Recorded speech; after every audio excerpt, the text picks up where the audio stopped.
So I'll just use this mic, right? Yeah. Yeah, okay. I'm thrilled to be here, honored to be here. It's my first time in Lithuania. Unfortunately, it's a short time. It's still the middle of the, well, school was still in session back in the US, and so I flew in yesterday and I fly back home tomorrow. So it's a short trip, but so far it's been a nice one. So I have 3 topics. I have a PowerPoint presentation for the first one and for the third one. The second one is just, you only get to look at me. That's unfortunate. But I have some pictures in both the first and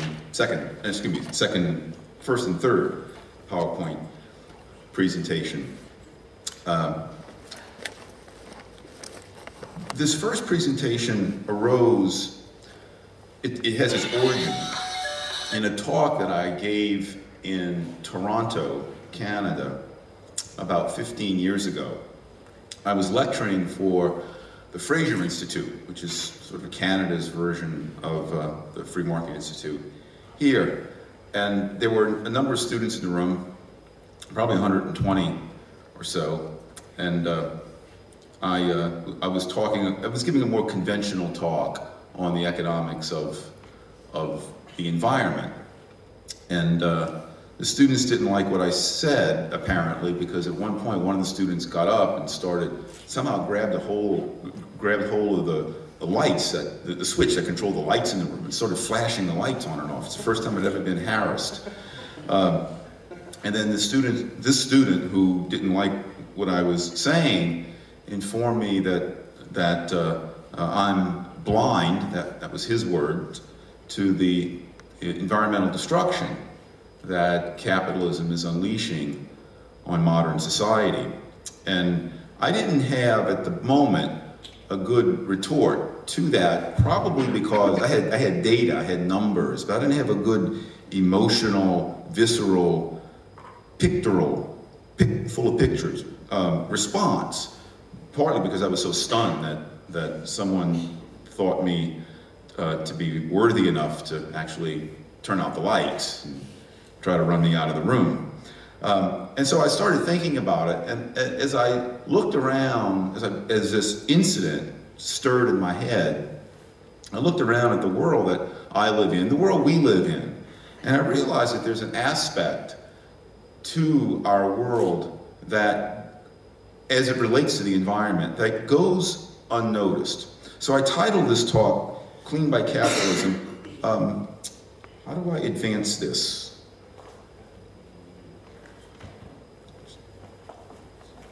Or maybe over here? Okay.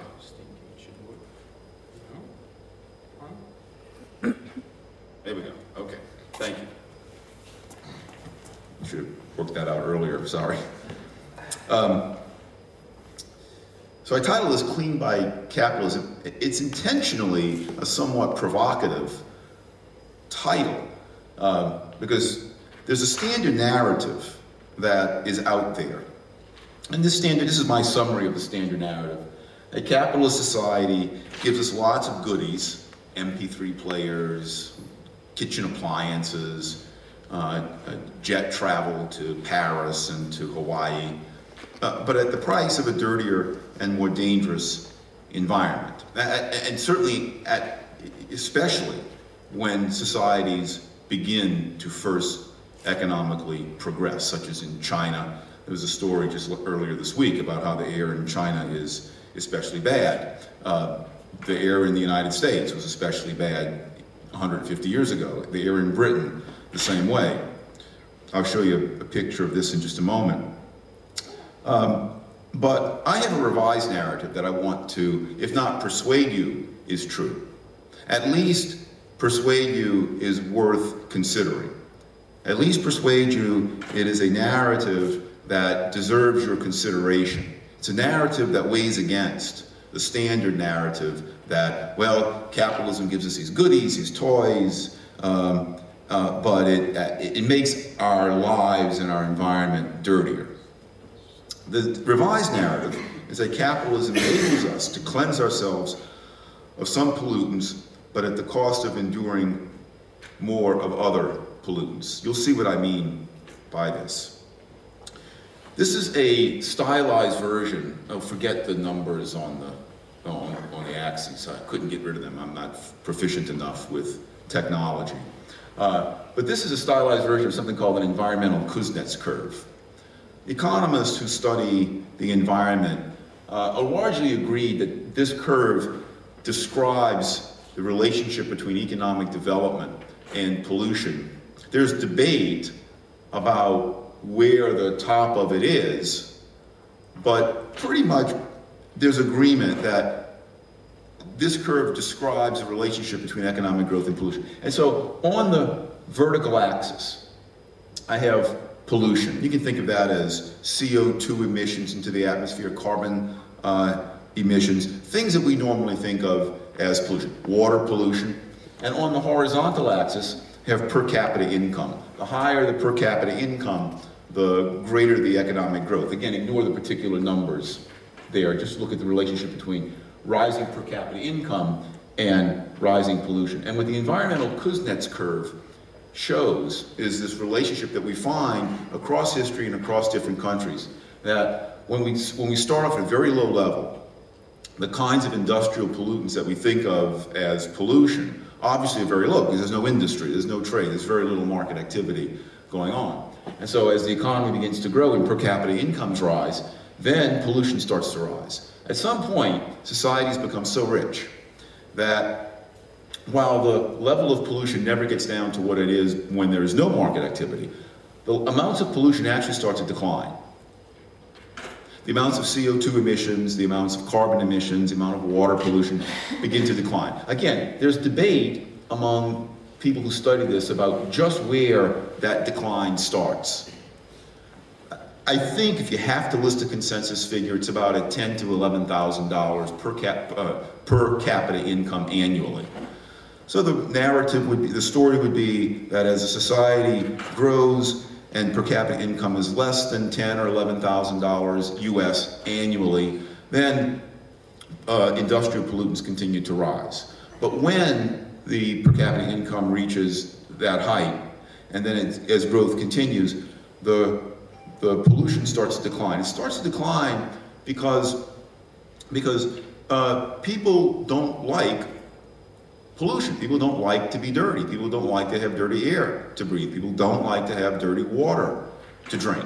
And as people become wealthier, they can better afford to cleanse the environment of these pollutants. So as we, the people in this country, become richer, they spend more effort to cleanse the environment. And that causes the absolute amount of pollutants emitted into the environment to decline. And they also become better able to do it. Being wealthier also gives you more options for cleansing the environment.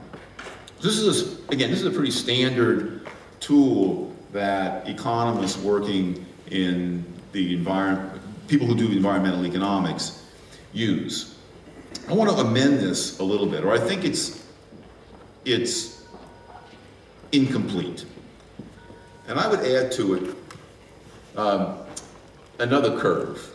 So we have the same environmental Kuznets curve as I showed earlier, but this blue curve, I think, should be added to it. That blue curve would be not industrial pollutants. That blue curve would represent pollutants of the sort that we today, we in reasonably rich societies, societies that have already undergone a fair amount of economic development, don't think of as pollution. Bacteria being the big one. Bacteria that haunted and killed many of our ancestors. Dirt, ordinary rodents, the kinds of filth and dirt that were deep parts of the everyday lives of almost all of our ancestors. And what I want to show you in the bulk of this presentation is the following trade-off. As we go from, I'm going to move away from the microphone for just a second. As we go from no economic industrial activity at all to having some industrial activity, there's no doubt we do get increasing amounts of some sorts of pollutants, the kinds of things we think of as pollution today, the industrial pollutants. But from the very beginning, there's a reduction in other kinds of pollutants that I'm going to talk about in the bulk of this talk. There's a reduction of things that we don't think of as pollutants because we have largely rid ourselves of them. But if we were to go back to the pre-industrial age and live the lives that our ancestors lived, we would recognize these enormous concentrations of filth and hazardous materials that surround us. They're not industrial materials, but they're dirty and they're filthy and they're dangerous nevertheless. And so as people become richer, some of the first things they do is to spend some of their increasing wealth reducing their exposure to the kinds of pollutions that were most common in the pre-industrial era. That comes, of course, at the cost of more industrial pollutants. But that's a trade-off we face. Producing the industrial, or the processes that produce the industrial pollutants. Again, I'll use CO2 emissions, sulfur dioxide emissions as a standard case. The kinds of processes, industrial processes, that produce the industrial pollutants that we worry about today make us richer, and that, even early on, and that increased wealth enables us to reduce our exposure to other sorts of pollutants, and that's the trade-off we face. So it's not the case, before I go on, it is not the case even to say that, even at early stages of economic growth, that our environment gets dirtier.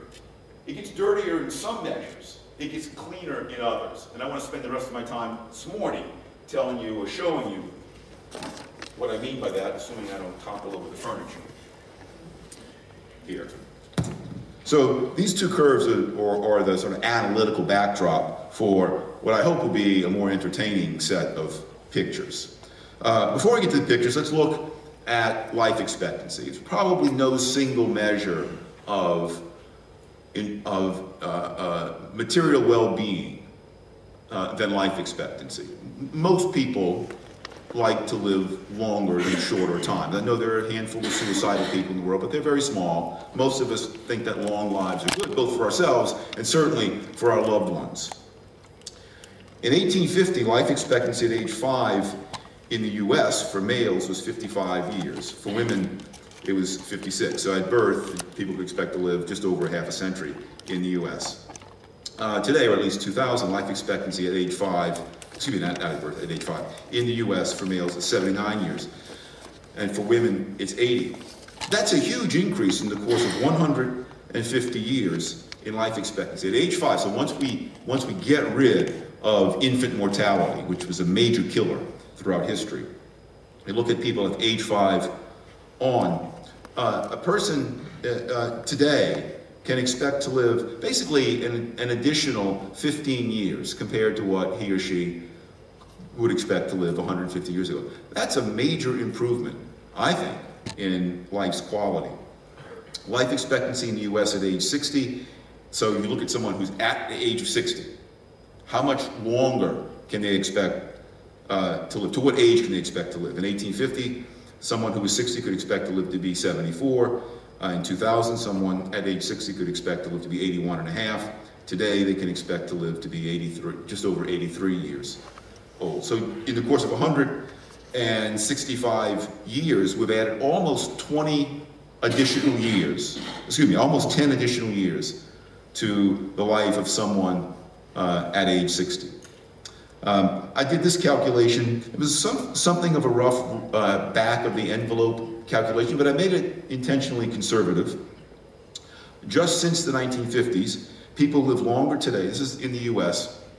People live longer today so that as grandparents, so you take someone at the average age they turn grandparents. I took that average age to be 51.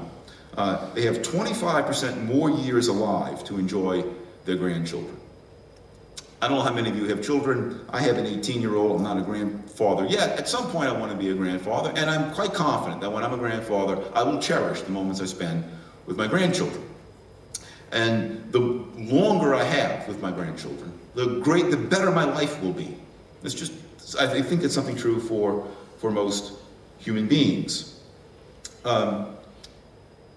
So life expectancy has improved dramatically in the United States during a time that industrialization has accelerated most quickly. The same is true, of course, these are US data. The same is true if the details differ, but the same general trends are true if you look at all industrialized countries. So let's look first at extreme weather events. There's a lot of concern now, a lot of concern in Paris currently, about what will happen to the hazards that we encounter because of extreme weather due to climate change. I get these data from a researcher at the Cato Institute in Washington, D.C., Indur Gaglani, who's a native of India. And what these data show are the number of extreme weather events per decade. Now, there's something suspicious about these data. Part of it is a measurement issue. Back in 1900, this is global data. Back in 1900, a lot of these extreme weather events, big hurricanes, large earthquakes, actually earthquakes were excluded, tornadoes, tsunamis, they weren't reported. So reporting has gotten better. But if you listen to the people who are worried about the dire consequences of climate change, they argue that climate change creates more extreme weather events. So these data certainly support that. Over the past 50 years or 60 years, you can see that the number of extreme weather events per decade has increased. But what's happened to deaths as a result of more extreme weather events? Despite the fact that the number of extreme weather events has dramatically increased over the past just over 100 years, the number of fatalities as a result of these extreme weather events has fallen dramatically. It's fallen dramatically because people are healthier. It's fallen dramatically because medical care is better. It's fallen dramatically because search and rescue is better. It's fallen dramatically because weather forecasting is better, so we have more anticipation of when at least some extreme weather events will hit. It's fallen dramatically because building materials have improved. It's fallen dramatically because transportation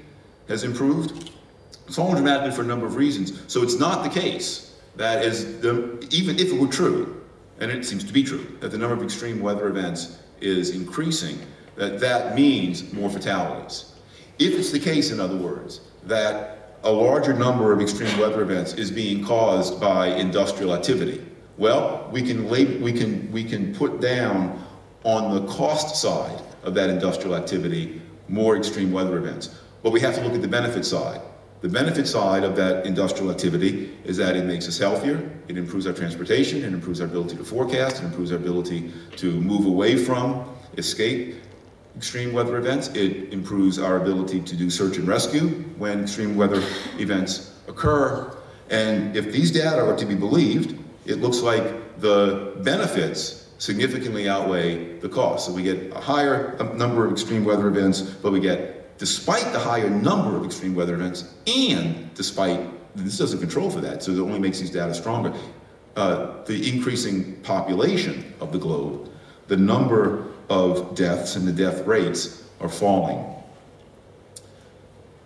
Let's go through this, because I want to get to some fun pictures, so I don't waste all the time on dreary data. That is a urinal. I don't have to tell the men that. I probably have to tell the women that either. When I was in Toronto, I mentioned this event in Toronto, again, this event, this extreme speaking event, when this guy flashed the lights on me, really bothered me. And I was at the airport, the Toronto airport, flying home, and I was standing at, not this urinal, but at a urinal, thinking about this. And then I got this, that's when it hit me, the particular idea for the bulk of this talk. Indoor plumbing is a major anti-pollutant. We don't think of it as that, we just think of it as indoor plumbing. It's part of all of our lives, but it's a major anti-pollutant. One of my favorite books is Ferdinand Brauddel's The Structure of Everyday Lives. Ferdinand Braudel was a French historian who died a number of years ago. The book was originally published in 1979 in French. It was translated into English in 1981. And it's a detailed account of the way ordinary people lived, mostly in Europe. It has some data from Asia and from India. a detailed account of the way people lived just prior to the industrial age. Boudreaux was certainly no free market enthusiast. He was something of a Marxist, but he was a very good historian, a very good writer, or at least his translator was a very good translator. So Boudreaux would tell these stories of how people lived, and it was learning from Boudreaux, and then later from some other historians, how dreary life was in the pre-industrial age that caused me to celebrate the urinal. It's an everyday thing for us. Well, not for you ladies, but you have your corresponding devices. It's an everyday occurrence for us, this indoor plumbing. And yet, it is one of the ways that modernity, is one of the ways that capitalist production helps to protect us from some kinds of pollutants that were common and commonly afflictive of our pre-industrial ancestors. So if you look around the world, at least when I do this now, almost everything I see, or many of the things I see, are things that I interpret as devices or processes or goods and services that make our personal environments a lot cleaner than they would otherwise be. Yes, at the expense of more industrial pollutants, but fewer personal pollutants. What would life be like without indoor plumbing? I don't know, and I don't want to know. So I'm going to show you several pictures of mundane things, some more obvious than others, that I propose to you should be reinterpreted as, or you should think of them as, personal anti-pollution devices. Devices, goods, services that protect you from pollutants that your ancestors endured daily. Indoor plumbing is one. Toilet paper is another. Very inexpensive, very mundane. We don't get excited about toilet paper. No one gives it as Christmas gifts. Oh, that would be an insult. But in its own small way, it is a major advance over filth and pollution that our pre-industrial ancestors endured. Soap, it's just a bar of ordinary bath soap, is a major anti-pollutant. Ordinary soap was not available to ordinary people until just a few hundred years ago. According to Boudreaux, wealthy peasants, whatever, that's his term, wealthy peasants, whatever a wealthy peasant is, but I guess there was inequality even among the peasantry. The wealthier peasants in some parts of Europe would make soap out of urine. I'm not sure if it was human urine or animal urine. It was not very fragrant, or was fragrant in a bad way, but it did have some antibacterial properties. But apparently most peasants throughout history never had access to soap. They never, ever used soap.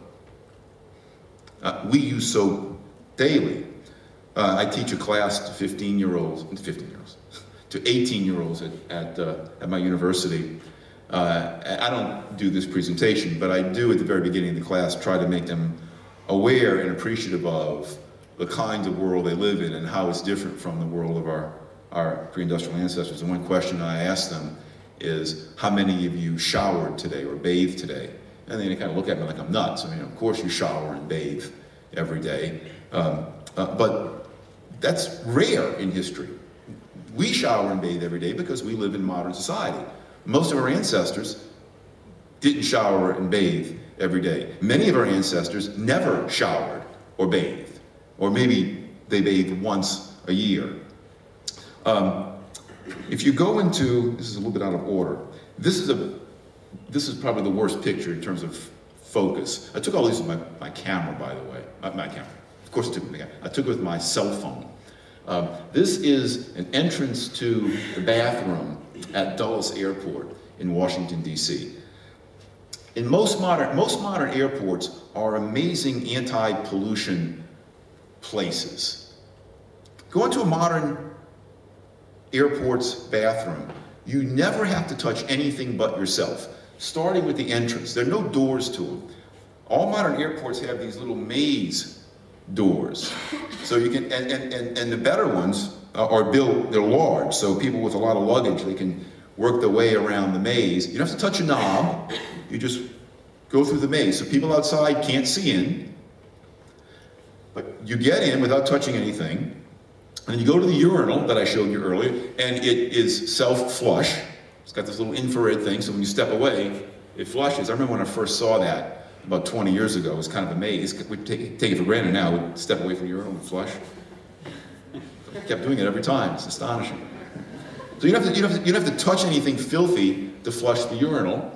And then you put your hand under an automatic soap dispenser, it dispenses soap. The water comes out without you having to touch knobs, increasingly so. And then this machine has a little infrared device on it where you wave your hand in front of it and the paper comes out. You tear the paper off, and then you throw the paper into, most of the bathrooms that I see in modern airports have big, open mouth garbage cans where you can just toss the paper in after you use it to dry your hands. And then you walk out of the bathroom not having to open a door or touch a knob, you walk back through the maze. So you walk into a modern airport bathroom, you touch nothing but yourself, and yet you get clean and you dispose of your waste in a clean way. That's an amazing set of innovations that keep us clean in ways that we take for granted today. This is a picture of underwear. You don't think of underwear as an anti-pollution device, but it is. And think back to that graph that I showed you with the blue line going up on the environmental Kuznets curve. The great, now late, economic historian David Landis of Harvard wrote a wonderful book in 1998 called The Wealth and Poverty of Nations. One of the points he makes in that book, he makes lots of points. One of the ones I found most interesting was the things, he described what the masses in Britain consumed when the Industrial Revolution first got started. So this is when in Britain, most people were peasants. The Industrial Revolution kicks off, and for the first time the masses gain some kind of wealth that they had not had in the past, ever. What do they buy? One of the first things they bought is underwear. Now we think, well, if you get rich, I'm going to buy a car. Right? British peasants bought drawers. They bought underwear. They bought machine-woven underwear.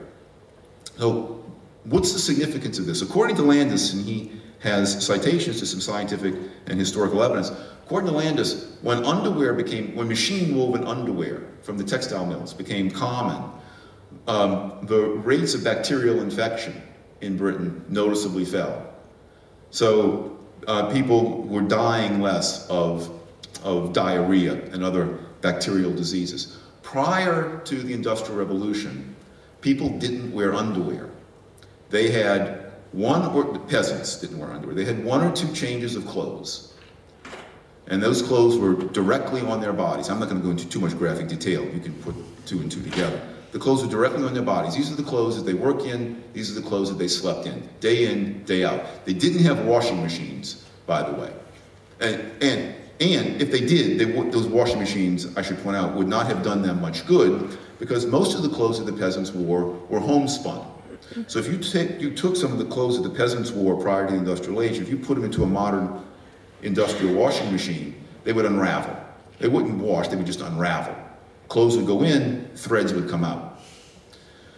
One of the advantages of the textile mills of the early Industrial Revolution is that they made underwear inexpensive, and they made underwear vigorously washable, and it also made soap available. So ordinary people for the first time would buy underwear. So now they have a clean garment between them and their daily clothes. Just that fact itself keeps them cleaner. And while they're still too poor to buy a lot of changes of outer clothing, they only had 1 or 2, 3 maybe changes of outer clothing, and they couldn't wash those clothes in the way that we do today, they had underwear between themselves and their dirty clothing. And they could wash their underwear, and they did wash their underwear. Not in machines yet, but they would wash their underwear vigorously on washboards with pretty strong detergents to get the bacteria they didn't know a bacteria, but they knew enough we'd smell better if you washed it regularly. And so underwear was a major anti-pollutant throughout history. And it's one of the first things that the masses purchased when the Industrial Revolution began in Great Britain. It's one of the first things that people bought when their wealth started to become something more than subsistence, saving them from a kind of pollution that was quite common up until the Industrial Age. This is a picture of the roof of part of the roof of my house in Virginia. It's just outside of Washington, D.C. It's just an ordinary roof, but it's hard. It's a hard roof. We take hard roofs for granted. There's a hard roof above us. There's a hard roof, I'm sure, where you live. There's a hard roof in the places where you work, the places where you go to school. Hard roofs are new in history. The royalty and some of the nobility and some of the clergy had hard roofs in the past, in the pre-industrial past. Most peasants, prior to the industrial age, all peasants, most prior to the industrial age, if they weren't sleeping in caves, they were sleeping in dwellings, they were living in dwellings with thatched roofs. According to Ferdinand Braudel, thatched roofs were common throughout Europe, even in London, until the 18th century. In London, until the 18th century. A thatched roof today looks romantic to us. I've been to, maybe some of you have been as well, you go to these historical reconstructions and you see these thatched roofs. They look romantic. Oh, life was simpler, life was more lovely back then, because people lived under thatched roofs. Thatched roofs were filthy. Within thatched roofs lived hornets, wasps, mice, rats, birds, other animals. And these hornets and rodents, they did what animals do.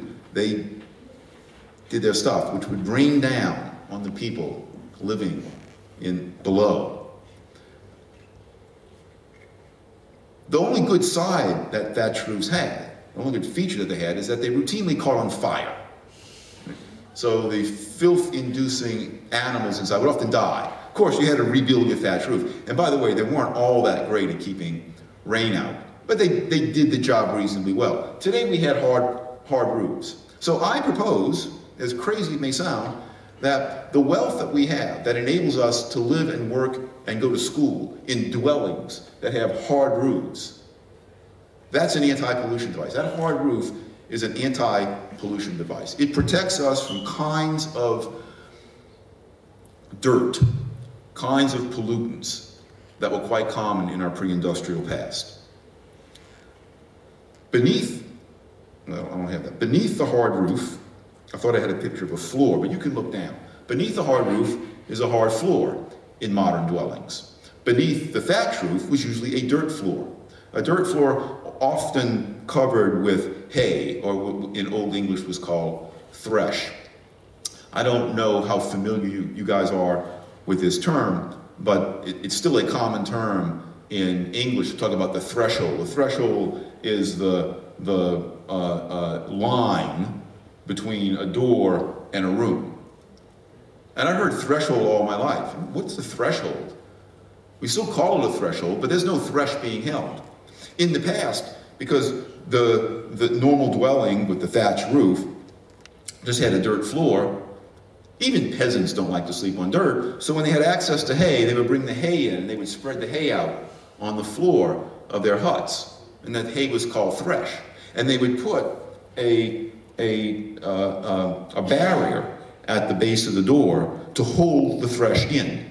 So it was a piece of wood, usually, maybe this tall, that would run the length of the doorway, that would hold the thresh in. That's the threshold. Because without the threshold, the coming and going into the hut would soon enough move the thresh out. So our ancestors lived beneath thatch roofs. They slept on dirt or on hay. A hard floor itself is an anti-pollution device. We have hard floors not because we've decided, you know, it'd be nice to sleep on hard floors. Our ancestors like to sleep on dirt. We'd like to sleep on hard floors. We like to live on hard floors. We have hard floors because these are more costly to produce than dirt floors. We are now so rich that we can routinely afford to have hard floors in all of our dwellings. We take it for granted because we know nothing. We know nothing different. Our ancestors, however, didn't know that. This is a picture of a wire mesh screen. It's looking out on the deck behind my house, but it looks like it's out of focus, but it's not. What it is the screen that is between the window and the outside deck. One of my favorite Americans was an old American journalist. He was born in the late 19th century and died in the mid-20th century, H.L. Mencken. He was born and raised in Baltimore. He was very famous in the United States. And sometime in the 1930s, he wrote an essay called Two Unknown Heroes. And he was, from the 1930s, he was reflecting on his boyhood in Baltimore in the 1880s and 1890s. And this is, of course, long before air conditioning was invented. And Baltimore it gets very, very hot in the summer. And he said, there's someone out there, I'm paraphrasing, there's someone out there whose name I don't know, but I wish I knew this person's name because I want to give him an award. Who is the person, asked this H.L. Mencken, who invented the wire mesh screen? By the 1930s, wire mesh screens were quite common. But in the late 19th century, they hadn't yet been invented, or at least weren't widespread. The advantage of a simple wire mesh screen is that it allows a window to be opened, but keeps most bugs out.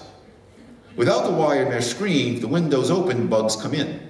With the wire mesh screen, the window stays open, the bugs stay out, but some air gets in. And you got to imagine what life was like in a very hot city prior to air conditioning and prior to automobiles. We'll get to that later. So on the streets there's a lot of animal manure, animal crap. Flies love the stuff. Go figure, but they do.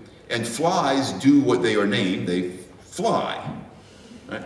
So when it's very hot, flies, after dining on the manure, they'll often swarm, and apparently, I don't have no one took any pictures of this. You read accounts of city streets prior to the automobile. You encounter these accounts of swarms of flies that at least I've never seen. I see flies, there's still flies that are around, but they would be these swarms of flies because there was a lot of manure. It was gourmet dining for the flies. And so imagine a very, very hot day in a major city prior to air conditioning, prior to the automobile. You keep the windows shut, it's stiflingly hot inside. You're sweating, you're about to die because of the heat. You open the window to let some fresh air in. Well, air comes in, and that's the upside of opening the window, but also the flies come in, they swarm in.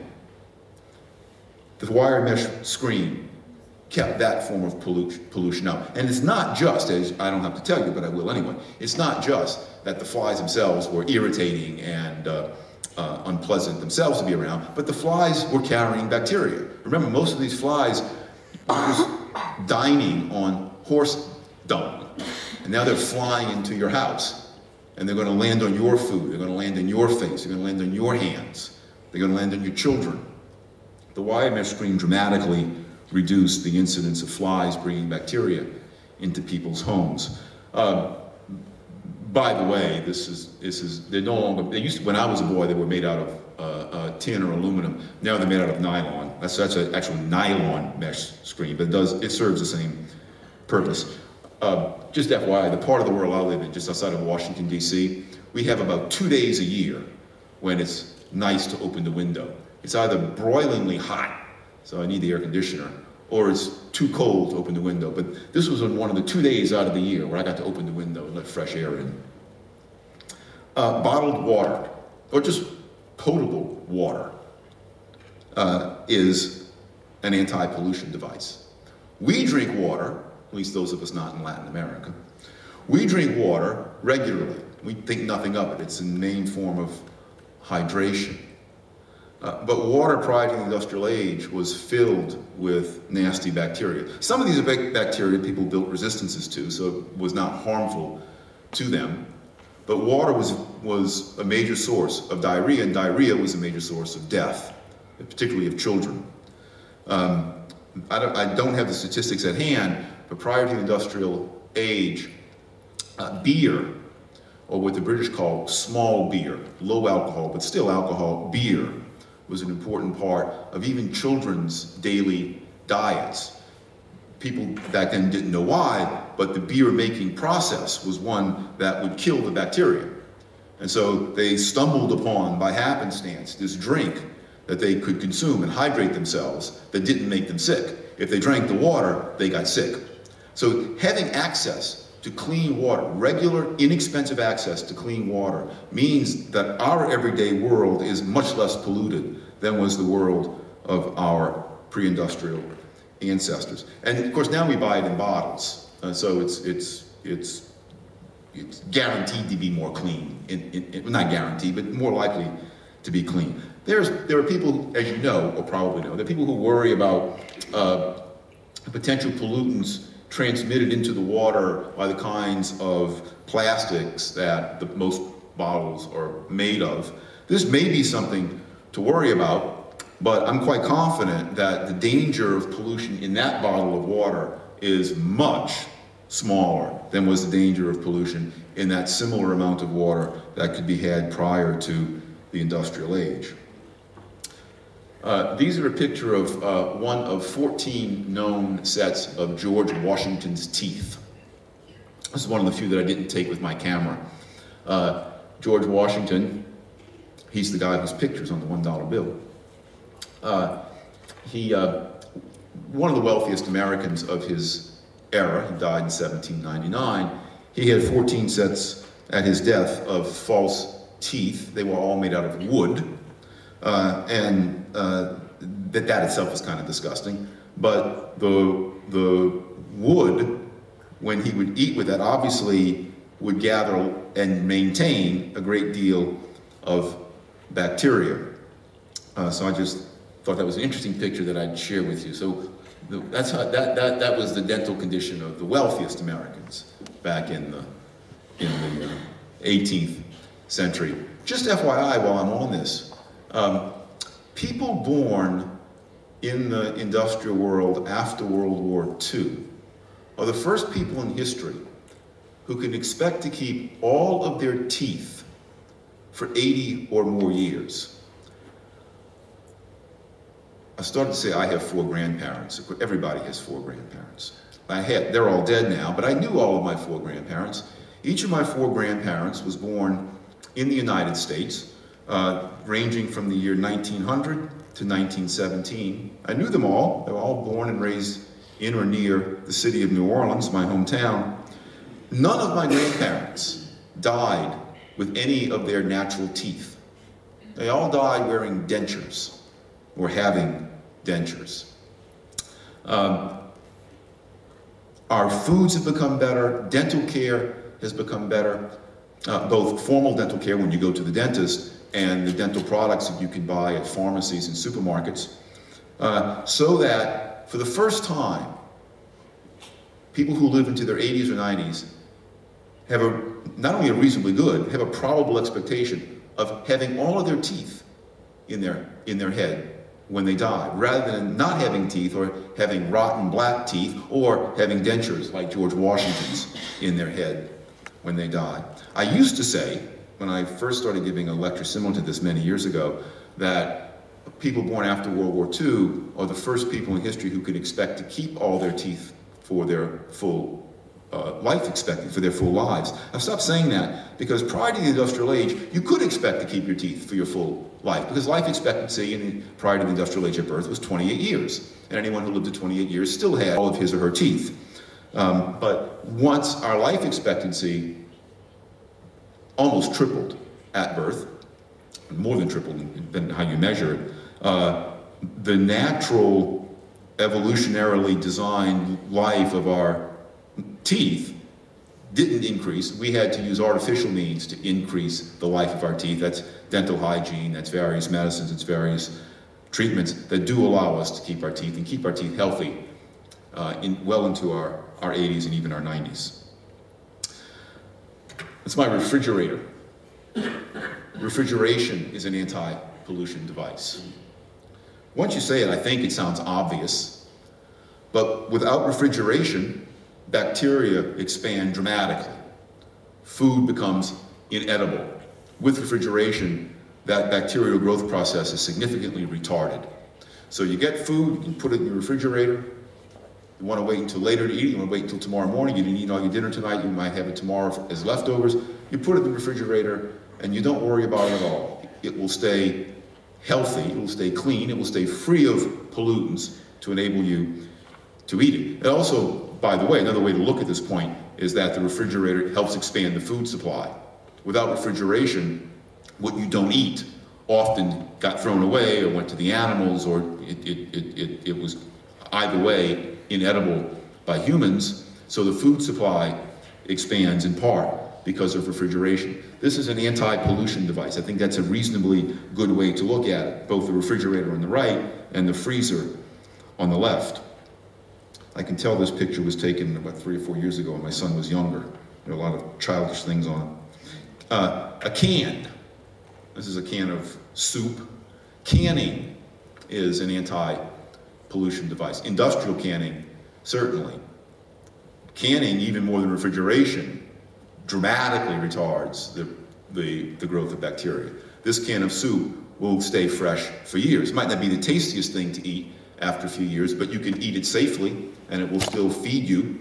You'll still get calories from it and some nutrition from it. So industrial canning protects people from bacteria that might otherwise have killed them or made them very ill.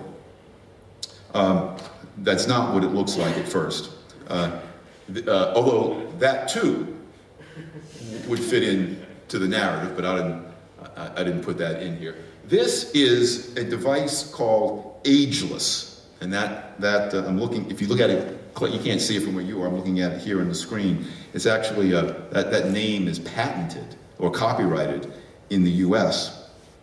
I got this from a box of peanuts that someone gave me for Christmas a few years ago. I live in Virginia. The state of Virginia is known for its peanuts. Virginia's peanuts are really quite good. They're distinct. They're very large. They're very tasty. And someone, as a Christmas gift, gave me a box of peanuts. And I opened the peanuts. And they were very tasty. I put the pencil next to it to give you a sense of the size of that. And this little plastic packet is in the box of peanuts. And lo and behold, what does this little plastic packet do? It keeps the peanuts in the box fresher. I'm not sure how it does it. There's some chemical property in it that keeps the peanuts fresher. This packet eliminates or reduces some of the pollutants that would otherwise, without this package, have snuck into that box of peanuts, making them unedible or perhaps even dangerous to eat. I find this packet, or ones that are identical to it, in lots of the foods that I buy, lots of the packaged foods that I buy. For most people, it's kind of annoying. It's also in medicines too. You find it in some medicines, in some pill boxes. But it does something to, it says here, oxygen absorber. It does something to keep the foods fresher. In a very small way, it makes our world cleaner than it would otherwise have been. Plastic wrap. Boring, dull, but very new, very modern. Louis XIV, Louis XIV didn't have plastic wrap. He probably would have been amazed had he seen this stuff. But imagine in that refrigerator that I showed you earlier, you put food, you put plastic around it. That plastic helps to protect whatever food is enclosed in it from being contaminated by foods near it. The plastic itself is largely impervious to things outside of it. It's a strong barrier, so it too helps protect us from bacteria. It's another plastic bag. The light bulb, the ordinary light bulb. Prior to the light bulb, wealthy people, peasants, had no form of indoor light at all. But think back to, say, the 19th century. People did have indoor light. It was indoor light with kerosene lamps or fuel, literally fuel oil lamps. Those things emitted into people's indoor homes pollutants that would get into the air. Or they had candles, and candles themselves emit the small pollutants into the air. If you burn a candle, you'll notice on the wall or on the ceiling there are the black carbon spots. The light bulb, although of course it has to be powered by a power plant somewhere, which does itself generate some pollution, but it's generating that pollution outside of the home. All other things the same. I would rather have pollution generated outside of my home than in my home. It's going to be more likely to be dissipated. It's a little more distant from the individuals. The light bulb is a perfectly clean source of lighting within the home. The light bulb emits no pollutants within the home. You can read and not worry about having your lungs polluted as you study or read because you have a light bulb. This is one of my favorites because I was born and raised in New Orleans, which is a hellishly hot city for most of the year, and I live now in Washington, D.C., which is nearly as hellishly hot as New Orleans. These are the air conditioners outside of my home. It's always been a point of amusement to me that air conditioning was invented in upstate New York, one of the few places in North America that doesn't really need it, but that's where it was invented, by a man named Willis Carrier. Anyway, the air conditioning is an anti-pollution device. So now we can keep our windows closed and keep the air in the house comfortable. The air conditioning also, unlike a house even equipped with a wire mesh screen, the air conditioning dramatically reduces the growth of mold inside. On the East Coast and Gulf Coast of the United States, and there are other parts of the world too, not so much here, I'm sure, but in the East Coast and Gulf Coast of the US, it's very, very humid. So in the summer, without air conditioning, mold builds up on the wall, it builds up in bookshelves. I once, when I was in graduate school in New York, I had a room in New York City for a semester that had no air conditioning in it, and it was hot for much of that time. And mold was already starting to build up in some of the books I had on my shelf. So prior to air conditioning, mold would infect in lots of parts of the world the furniture, the walls, and household items. Air conditioning not only makes the indoor environment comfortable, but it makes it much less humid, and it dramatically then reduces the growth of mold, which itself is a sort of pollutant. Air conditioning, by the way, also is it's a lifesaver. By maintaining a low temperature, it dramatically reduces the number of people who die of heat exposure. Heat is a horrible killer, and air conditioning reduces that particular form of death. This is a plastic fork and knife. I'm giving you pictures here of things that you don't normally think of as anti-pollution devices, but they are. It's a plastic fork and knife. You can eat with these things. They're clean when you get them. They don't absorb much in the way of bacteria themselves, and they're so inexpensive because they're just made out of petroleum. They're so inexpensive, you throw them away. So after you dirty them with the food and with the germs in your mouth, you throw them away. And so we're so rich, we can throw away some of our utensils. We can throw away that which has gotten dirty with the bacteria of our latest meal. And that itself is a small way in which capitalism makes us cleaner. This is a resealable top of a bag in which I bought celery. It's hard to see the resealable top with that strip right above, right between the two blue. So you buy the celery and you can close the plastic bag with your fingers, and it creates an airtight seal. By creating an airtight seal, it helps to keep the celery fresher. It's a small thing. Most of these things are small things. That's the point of this talk. Most of these things are small things. But when you take all of these small things and then you add them up, the consequence of how these small things improve our environment, make our environment cleaner, are enormous. Paper towels. We're so rich, we can throw towels away. We have towels made out of paper. This is one form of paper towels. There are, of course, other forms of paper napkins, other forms of paper towels. So you need to dry your hands, you need to wipe the counter because of a spill, you need to wipe the floor because it has some dirt on it. You grab a perfectly clean paper towel that's never been used, you use it, you throw it away. That's much cleaner than using a rag that you rewash. Stuff is not pleasant to breathe in, but this is a famous brand of pest control, household pest control in the U.S. You might not be able to see it, but the bottom of where it says raid, there are some ants and roaches lying dead. So you spray the raid on them and it kills them. So if your house gets infested, as it often does, with these little critters that you don't want, you can get this stuff and you can get rid of that. It has its, you don't want to breathe the stuff in too much, but it is a way to, this stuff is a way to keep our world cleaner, at least freer of these pests than it would otherwise be. This is one of the greatest anti-pollution devices of all. This is a pharmacy bottle of Cipro. Cipro is, of course, a form of antibiotic.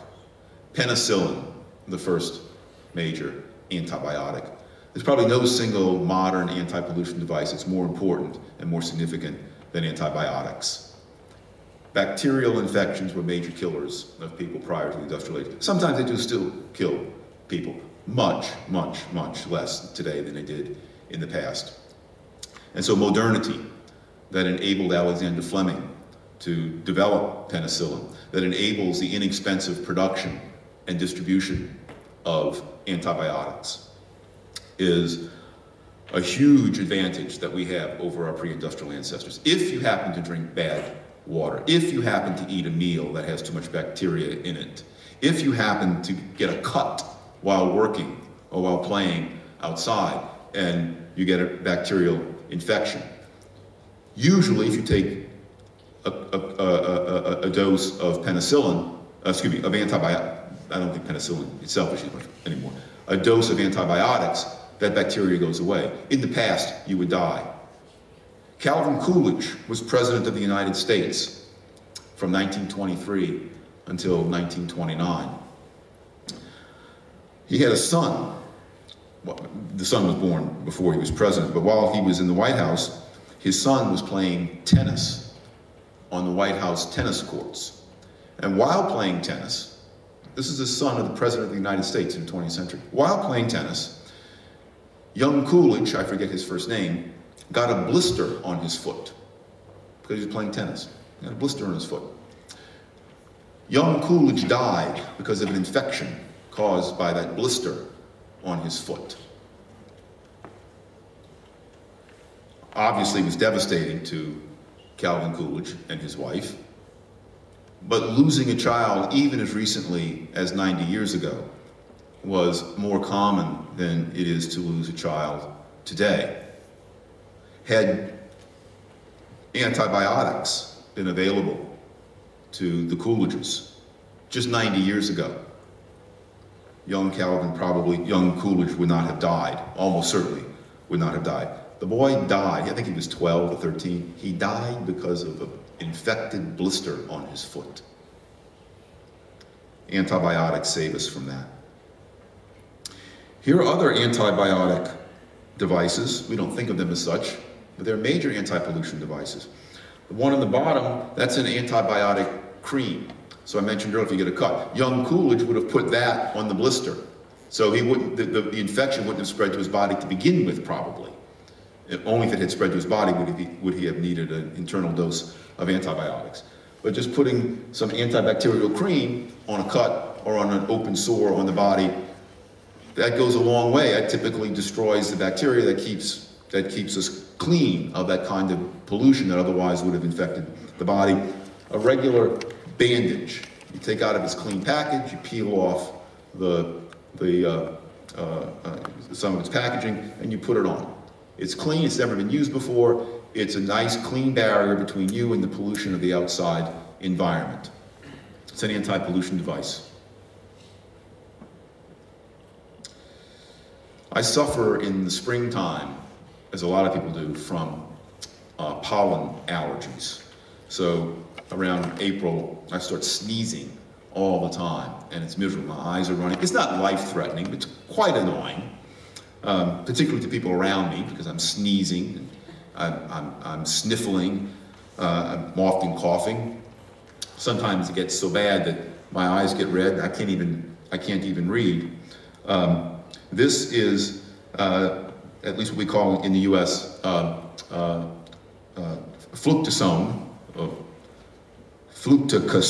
I can never pronounce it correctly. You just shoot it up your nose, and the symptoms of the pollen allergies magically disappear. It's not magic. This stuff does it, but it goes away. So pollen in the air, from my perspective, is a pollution. It's not a man-made pollution. It's a nature-made pollution. But my gosh, it's a pollution. It's not a deadly pollution, usually, but it's a pollution. It makes my life miserable. This stuff protects me from it. This stuff cleans my world of that particular form of pollution. A washer and dryer, common household appliances. I propose to you that we think of these things as anti-pollution devices. They can wash our clothes, and they get our clothes pretty darn clean. The bacteria that were part of, and the dirt that was part of our ancestors' daily wardrobe, we get rid of it daily. By the way, you can also think of these machines as recycling machines. Wear your clothes and you recycle them in the machine. You don't throw them away. You don't think, oh, these underwear are dirty, I have to throw them away. So, oh no, I have a recycling machine. You put them in the recycling machine and you use that detergent on the top there. It's pretty powerful stuff, by the way. You don't want to drink it.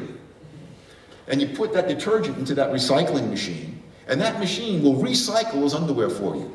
Those underwear become so clean you can wear them again tomorrow without fear of anything icky or dirty or dangerous.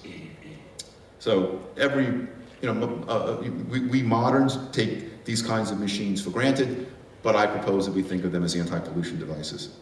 This is a very small thing. This is a package of breath strips.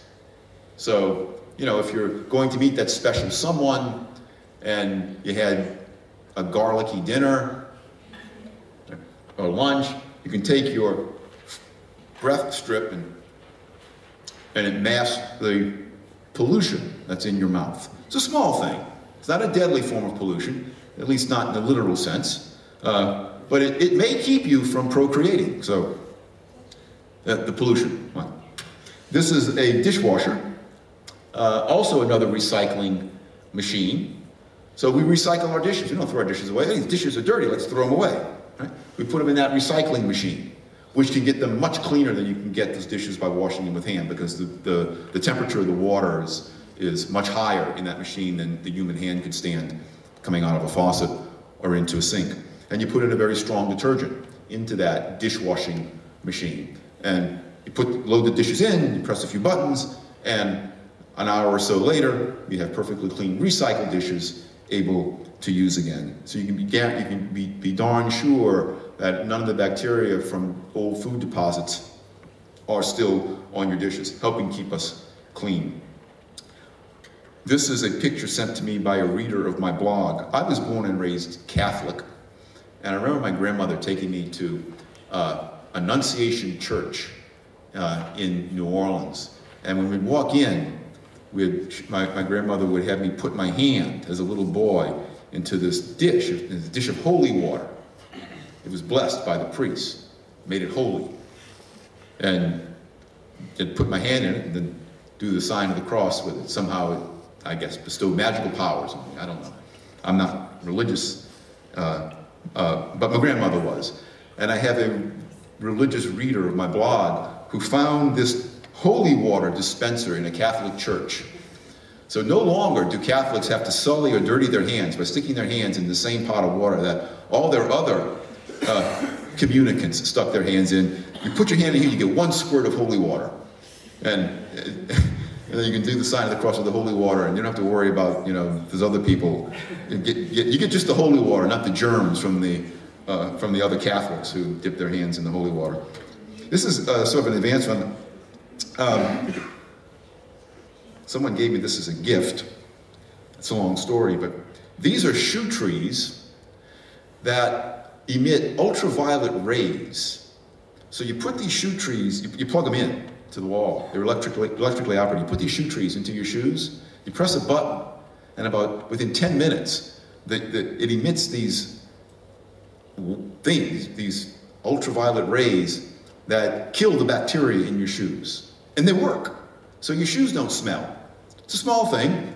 Shoe smell is not deadly in the way that bacteria in Calvin Coolidge's son's foot was deadly, but it's a small way in which our life is made cleaner. Sunglasses. Sunglasses are old. What's new is UV protection in sunglasses. UV protection in sunglasses didn't become common until the mid-1980s. And UV protection, UV rays, maybe not for shoes, but in eyes, are dangerous because if you put sunglasses on where the glasses don't have UV protection, the darkness of the sunglasses makes your pupil open up. But if there's no UV protection in the sunglasses, then your eyes are getting more UV rays from the sun, which is very bad for your eyes. UV protection in sunglasses keeps the UV rays out, so your pupils can dilate, but they don't get any of the dangerous UV rays from the sun. UV protection in sunglasses is, I don't think you can buy a pair of sunglasses, at least in the United States, it doesn't have UV protection today. We don't think about it. It's a small way that our persons, our bodies, in this case our eyes, are made cleaner by innovative capitalism.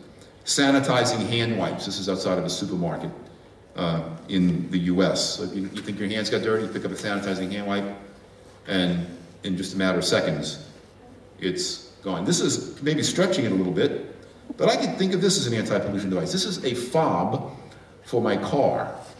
So this is, I don't have it on me now because I didn't drive here from Virginia. But if you want to open your car, before you get to it, you press a button and it'll unlock. Now, I'm old enough to remember long before these things. So if it's raining or really bitterly cold, you got to fish your keys before the fob. You fish your keys out, you make your way to the car, you try to aim for the lock, you open it, then eventually you get in your car. You're able to get in your car faster with this. So you get rained on less, you get snowed on less, you're out in the bitter cold for a few seconds less. It's a very small thing, but I think it's a way in which innovative capitalism helps protect us from the environment. These are the last few pictures now, and it's hard to tell what this is. This is the street in front of my house. This is asphalt. Not very pretty. Asphalt is an ugly gray color. No Parisian designer says, oh, this year we're featuring asphalt gray as our main theme. We don't think of asphalt as an anti-pollution device, but my gosh, it is. Any kind of smooth pavement is an anti-pollution device. Asphalt is the least expensive and most effective pavement for roads because it's flexible, it expands and contracts with the temperature. It's much better than even concrete. And so asphalt makes a smooth road, and in doing so, it enables travel over that road without getting muddy. Prior to asphalt, you would basically travel on mud roads, or in cities on cobblestone. If you've ever driven even in a modern automobile over cobblestone, it's not very comfortable. Imagine going over cobblestone in a horse-drawn carriage. It was probably back-breaking. But asphalt makes smooth roads, and it keeps those roads, makes them much less muddy. Here's probably the greatest anti-pollution device of all, beside antibiotics, the automobile. The automobile, of course, is the quintessential bête noire of environmentalists who don't like industrial capitalism, because the automobile emits carbon pollutants, and it certainly does. And I would not deny that that is a cost of the automobile. But the automobile has alternatives. The main alternative to the automobile prior to the industrial age, the alternative to the automobile prior to the industrial age, besides walking, which wasn't very practical, was animals. And animals have their own emissions that we talked about earlier a little bit. They're not emissions that go into the air, they're emissions that go into the ground. And those emissions, when they went into the ground, would mix with the mud. And on wet days, when it was rainy, that mixture of mud and animal manure would get all over everyone's feet. On days when it was dry, flies would come, land on it. If it was too dry, it would turn into dust and it would fly into the air. And even with screens on your homes, it would get into your houses and your workplaces and get into your lungs. The automobile eliminates that kind of pollution. Is the pollution cost of the automobile worth the benefit of the automobile's reduction of these other kinds of pollutants? No one can say a priori. My argument in this lecture this morning, this first lecture, and I'll end now, I just want to summarize my point. My argument is not that these modern devices and modern conveniences that I've shown you are sufficient case for you to stop worrying about the kinds of pollution that most people worry about today. Climate change, species loss. My argument instead is a more modest one, that there are benefits to modernity. There are benefits to industrial production. There are benefits to innovative capitalism and trade. Benefits in the form of a cleaner personal living environment that we take for granted. Benefits, some of which at least, we would lose if industrial capitalism slowed down its progress. Put differently, and this is my closing remark here, I am not arguing that we should not worry about climate change. I'm not arguing that we should not worry about species loss or about the other kinds of pollutions, air and water, that we commonly worry about today. But I do submit that we are lucky today to be able to worry about those kinds of pollutions, because we have saved ourselves from worrying about the kinds of pollutions that were major killers and major annoyances in the past. If suddenly our world became like that of our pre-industrial ancestors, if we all of a sudden live in the kind of daily filth and inability to cleanse ourselves of the filth, both internal, mostly in the form of bacterial, and external, in the form of things that we bathe and ourselves from today, then I believe it would be those kinds of pollutants that we would most wish to rid ourselves of before we turned our attention to these other kinds. So the fact that industrial capitalism has allowed us, has given us the luxury to worry about more distant and speculative kinds of pollutions is something that we should celebrate. I'll end here, and we have time for questions? Well, no. Oh, I'm sorry. A couple of questions, maybe, if there are any. I thought I was supposed to go for an hour. I went for an hour and 15 minutes. I just love to hear myself talk. So 1 or 2 questions? And then we have a break until 10:30, is that right? 10:25. 10:25. Well, Yes. So when the student turned on and off the light, what's his idea about that capitalism connected with pollution in case, like, for example, some organizations or individuals can destroy the environmental situation by polluting rivers and stuff connected, but not like emissions of the car and so on and so forth. This is a reasonable price for all comfort. That's okay. But in exchange for money, they may cheat and avoid the ways of safe utilization. I don't know exactly what the student's motive was. I remember pretty clearly what he told me. And I was making a case, I was talking about the original environmental Kuznets curve. And he thought it was ridiculous. He thought it was absurd to argue that any kind of industrial pollution was tolerable and that at some levels it starts to fall. And that's when I began to ponder that there's this trade-off that most of us don't see. So I don't know exactly what was going on in his mind, but he did accuse me of being inattentive to the filth and pollution, and insufficiently concerned with the dirt and hazards that modern industrial life inflicts upon us. And again, my argument is that there are some kinds of industrial pollutants that we have now that we wouldn't have without capitalism, but there's a lot of cleanliness that we have now that we would not have without the processes that produce those kinds of pollution. So I'm happy to, we can talk at break, we can talk